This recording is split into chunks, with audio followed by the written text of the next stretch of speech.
حسن حضور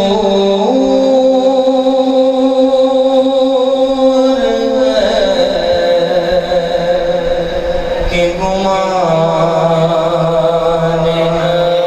نقص جہاں نہیں، یہی پھول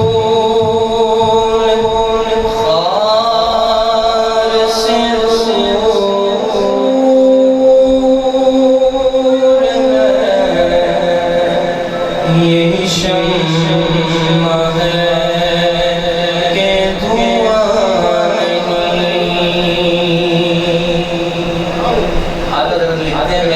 صلی اللہ علیہ وسلم کا وہ حسن ہے، وہ کمال حسن حضور ہے کہ گمان نقص جہاں ہے۔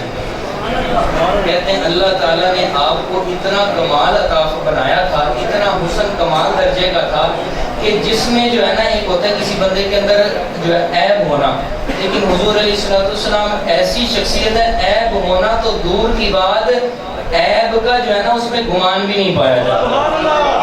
میرے آقا کو وہ شان عطا فرمائی ہے۔ حضرت جابر بن سمرہ رضی اللہ تعالیٰ عنہ فرماتے ہیں کہ ایک مرتبہ 14ویں رات کا چاند تھا، تو میں کبھی اور سامنے حضور علیہ السلام تشریف فرماتے، میں کبھی 14ویں کے چاند کو دیکھتا ہوں، کبھی حضور کو دیکھتا ہوں، کبھی 14ویں کے چاند کو دیکھتا ہوں، کبھی حضور کو دیکھتا ہوں، پھر میں فیصلہ کرتا ہوں نہیں میرے حضور ہی سب سے سونے ہیں۔ حضرت علی رضی اللہ تعالیٰ عنہ فرماتے ہیں لم ارا قبلہ ولا بعدہ مثلہ، نہ حضور جیسا پہلے دیکھا نہ حضور جیسا بعد میں دیکھا۔ اللہ تعالیٰ نے آپ کو ایسا حسین و جمیل بنایا تھا۔ تو امام کہتے ہیں نا آپ نے مل کے کہنا ہے، جب یہ اشعار کہنا تو آنکھیں بند کر کے تصور میں رہنا ہے کہ میرے آقا کا کیسا حسن ہوتا ہوگا۔ میرے آقا کا ایسا حسن تھا کہ یوسف علیہ السلام کا حسن کو دیکھ کے مصر میں عورتوں نے اپنی انگلیاں کاٹی تھی، یہاں پہ حسن کو دیکھ کے لوگ اپنی گردنیں کٹوا لیتے ہیں۔ وہ کمال حسن حضور ہے کہ گمان نقص جہاں نہیں، یہی پھول خار سے دور ہے،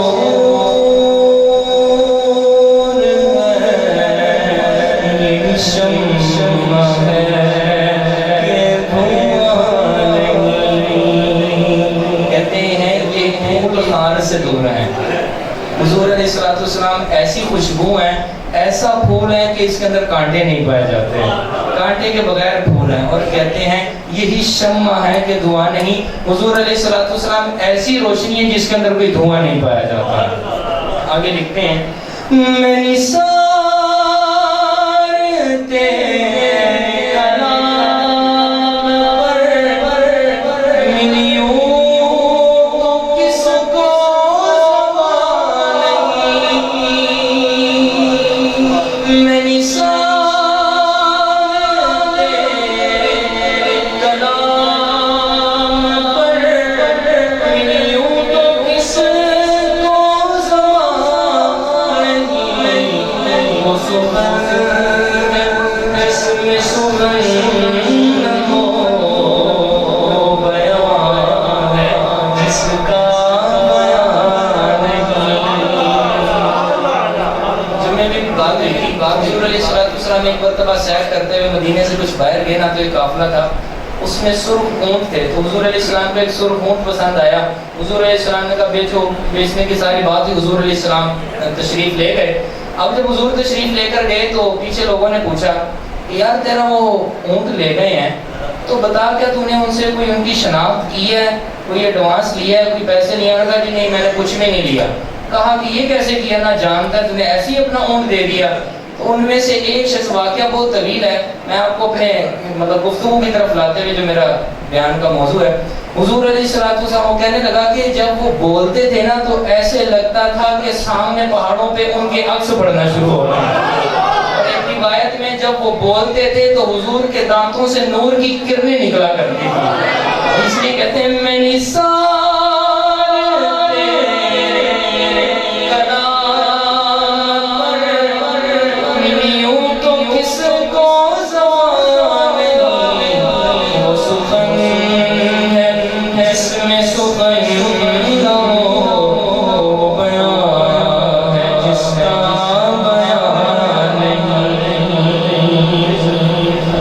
کہتے ہیں کہ آج کل کے لوگ جو ہے روکتے ہیں نا ان کاموں سے، یہ کیا کرتے ہو، یہ کہاں ہے، یہ کہاں ہے، یہ کیوں کرتے ہو، یہ ایسے بس اللہ اللہ کرو، اللہ مسجد میں صرف اللہ کا نام لو.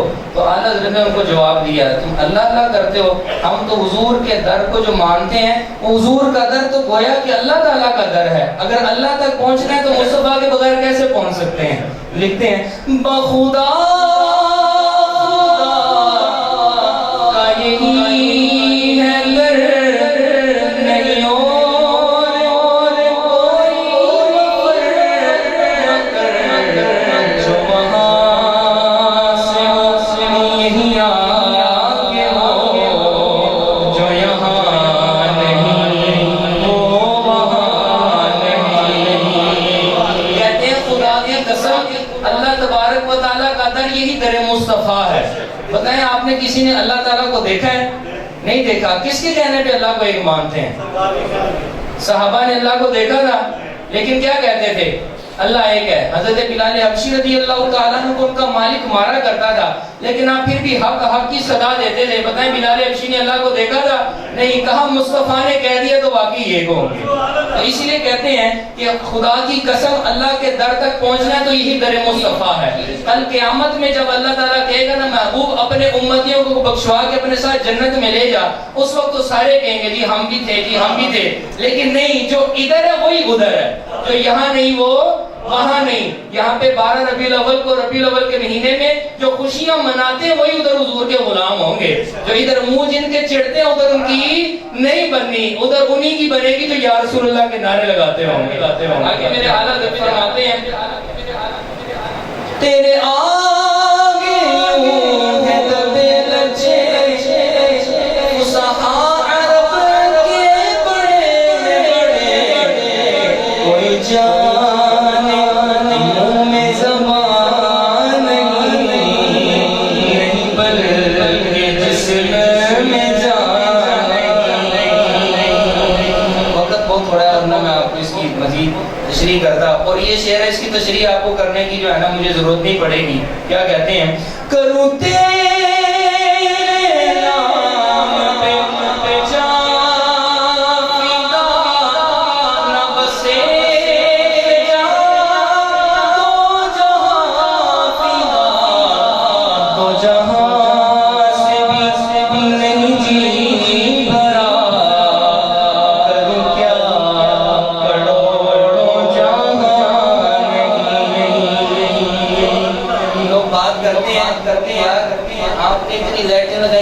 خرچہ کیا، کسی غریب کی شادی کروا دیتے ہیں. تمہیں صرف ہی جو ہے 2-3 دیگوں کے اوپر غریب کی شادی یاد آتی ہے. ہم تو کہتے ہیں کہ ہم تو اپنا تن من دھن سارا کچھ قربان کر دیں. یہ جہاں قربان کر دیں، 2 جہاں قربان کر دیں. 2 جہاں قربان کرنے سے بھی نہیں جی بھرتا، کرے کیا کروڑوں جہان ہی نہیں ہے. اگر کروڑوں جہان ہوتے حضور کے نام پر اس کو بھی قربان کر دیتے ہیں.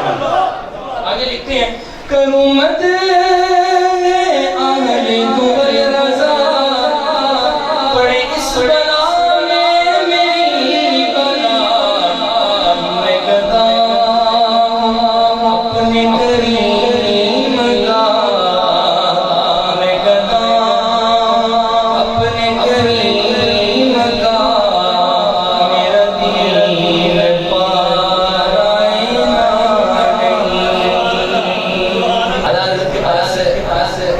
کوئی شخص آئے شرا کر کے لگے کہ یہاں پہ ایک نواز ہے، اس کی شان میں آپ کچھ لکھیں تو وہ بہت زیادہ پیسوں سے نوازتا ہے. تو آپ کچھ لکھ دیں گے تو آپ کو بھی نواز دے گا، آپ کے مدرسوں کے خرچے نکل آئیں گے، تو آپ اس کے بارے میں کچھ لکھ دیں. اعلیٰ حضرت نے پہلے تو جواب نہیں دیا، لوگوں نے اصرار کیا نا جب، تو پھر اعلیٰ حضرت رحمۃ اللہ تعالیٰ علیہ نے پھر یہ کلام لکھا. کہا کہ تم اس کے بارے میں کہتے ہو کہ جو بادشاہ ہے، میں تو بادشاہوں کے بادشاہ کا کلام لکھتا ہوں.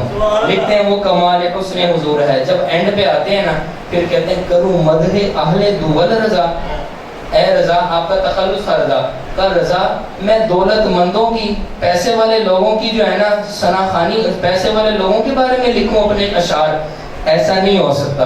کہتے ہیں کہ احمد رضا کا قلم جب بھی اٹھتا ہے تو شان مصطفیٰ بیان کرنے کے لیے اٹھتا ہے.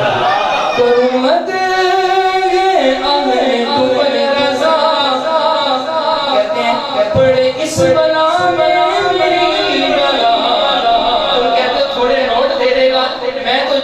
شانے بیان کرتا ہوں وہ تھوڑے نہیں مجھے بھر بھر کے عطا فرماتے ہیں. پڑے اس بلا میں میری بلا میں لگا